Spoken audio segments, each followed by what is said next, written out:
Hello everyone, and welcome to my Dungeoneering guide.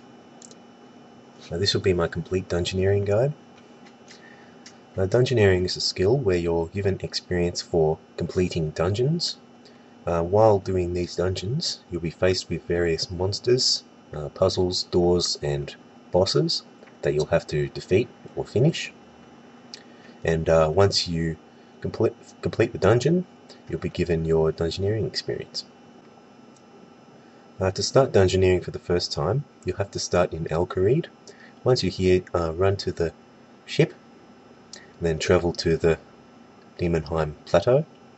Once you're here, run towards the middle of the plateau, and this is where you can do Dungeoneering. You can also run from the wilderness, but this is more dangerous, and the Kharid way is just easier. Now once you're here, go to the Dungeoneering tutor, and he'll give you the Ring of Kinship, which is vital to start Dungeoneering. Once you have the Ring of Kinship, you can teleport to Daemonheim from anywhere in Runescape. This will be interrupted by combat, so if you're in combat you can't use it. Once you teleport, you'll be just to the south of the Dungeoneering area. Now, on the map of Daemonheim, there's some key areas that you'll need to know. First of these is the entrance from the Kharid ship. The next area is where the banker and the tutor are. And the last area is the rewards guy, where you can get all your Dungeoneering rewards. There are no requirements to participate in Dungeoneering, though there are some stats that will prove very, very useful when completing your dungeons. The first of these is having decent combat stats of at least 60. 43 prayer for the protection prayers is good. 54 rune crafting to make these runes is useful, as well as these magic levels for the gatestone teleports. If you're teaming, most people will expect you to have at least those stats. In Dungeoneering, you can bind some items to you, so that you'll start each dungeon with these items. As you can see here, as you increase your level, you'll be able to bind extra items, and you'll also be able to bind up to 125 of an ammo type, such as ammo or runes. The first item that you bind should always be the weapon that you're going to use for Dungeoneering. The second and the other items that you can bind can be anything really, just what you want from it. Some options that you might like are some armor, which provides defense. Another weapon style is a good idea if you're Dungeoneering. You can also bind some Slayer monster rewards that Slayer monsters can drop. There are a whole bunch of different types of floors in Dungeoneering with different bosses and monsters. The first of these is the frozen floors from floors 1 to 11. The next is the abandoned 1 floors from 12 to 17. Furnished floors are from 18 to 29. Abandoned 2 are from floors 30 to 35. The occult floors are from 36 to 47. And at the moment they haven't been released, but the warped floors are most likely going to be from 48 to 60. Now in Dungeoneering, you can team up with other players. To do this, you'll have to start a party of your own, and then invite another player into your team. Once they accept, they'll be shown in the party interface. When your team is ready, climb down the tunnel entrance, and then pick a Dungeoneering floor. Confirm this, and then pick a complexity level. Once you've done this, select the amount of people the dungeon is designed for, and then select the size of the dungeon. Once you've done this, the dungeon will start. In Dungeoneering, you can leave at any time. You will forfeit your chance to come back though once you do this, so you can't return to the dungeon. Once you've left the dungeon, slide down the ice ramp, and then you'll be back at the Dungeoneering area. There are a few different ways that you can finish floors in Dungeoneering. The first of these is small rushing, which is usually done in groups of 1 or 2. It involves killing only monsters that are required to complete the dungeon. Usually this is called prestige running, and I'll be making a prestige running guide, so click this link if you want to view that. Teaming up is where you team with 3 to 5 people for large maps. These maps can either be done by rushing, or you can kill all the monsters for extra experience. You'll get around 20 to 30% more if you kill all the monsters, but it will take a lot longer. Large rushing is one of the most efficient ways to gain experience in Dungeoneering. When you start a match in a team, you'll want to grab some food and money and rune essence from the bench. Try and grab an item or two that you can sell to the smuggler for some extra money. Once you've done this, sell that item and then buy a toolkit and use the rest to buy rune essence. Open your toolkit and this will give you a bunch of useful items that you can use to bypass doors and some puzzles during Dungeoneering. Once you've organized your tools, make roughly an equal amount of astral runes, cosmic runes and lore runes. If you don't have the rune crafting requirements to do this, get someone else to help you. The most important ones are cosmic and lore runes. This will mean you can use the gatestone teleports, and the astral runes are for the cure group spell, which is optional. But if you don't have this, buy some anti-poison from the smuggler and don't make astral runes instead. Every player should have these items at the start to make the dungeon as fast as possible. Once your team is prepared, you'll need to select someone to be the key holder. The key holder holds all the keys that you find during the dungeon and should be given the group gatestone and will have the job of being the navigator. During Dungeoneering, you'll be faced with some doors. These doors will need certain skills sometimes to bypass them, as well as some locked doors which require the keys, and then there's also guardian doors which require you to kill all the monsters in the room. Click this annotation for my Dungeoneering doors guide. As well as being some doors that will stop you from exploring, there's also puzzles that you'll face during Dungeoneering. There's various ways that you can finish puzzles, and they all require various skills and tactics to complete them.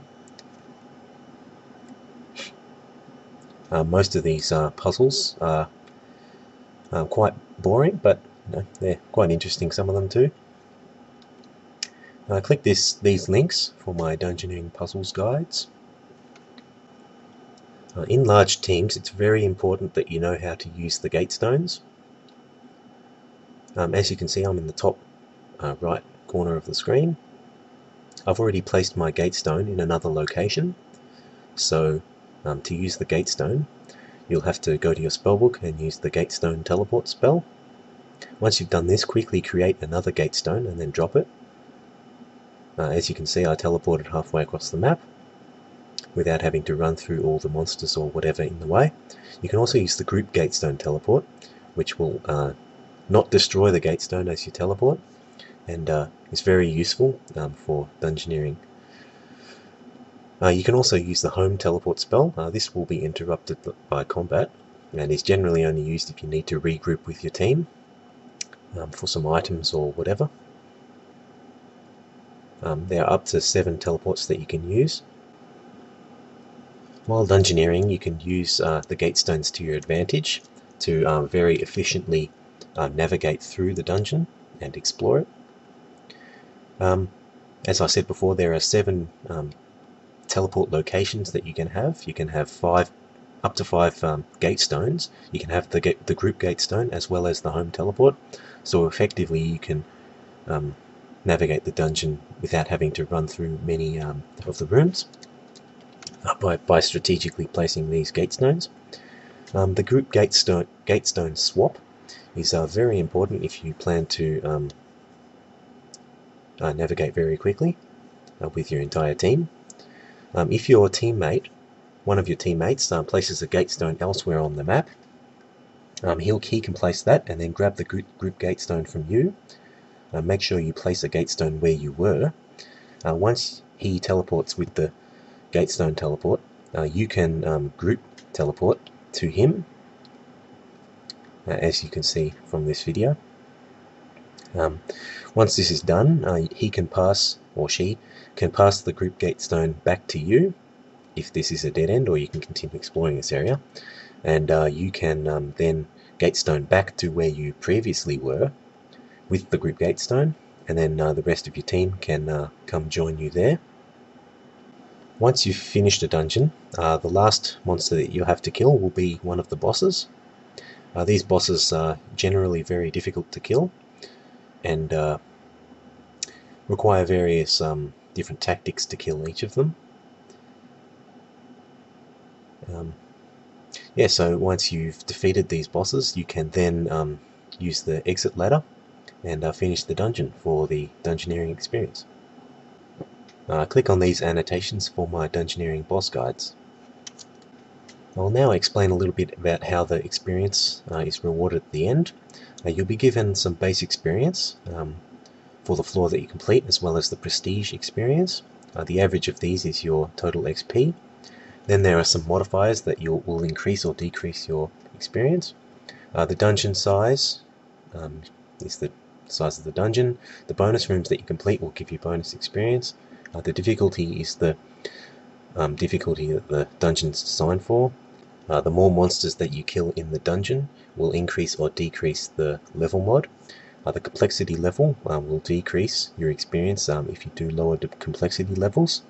And guide mode should never be used really for large teams.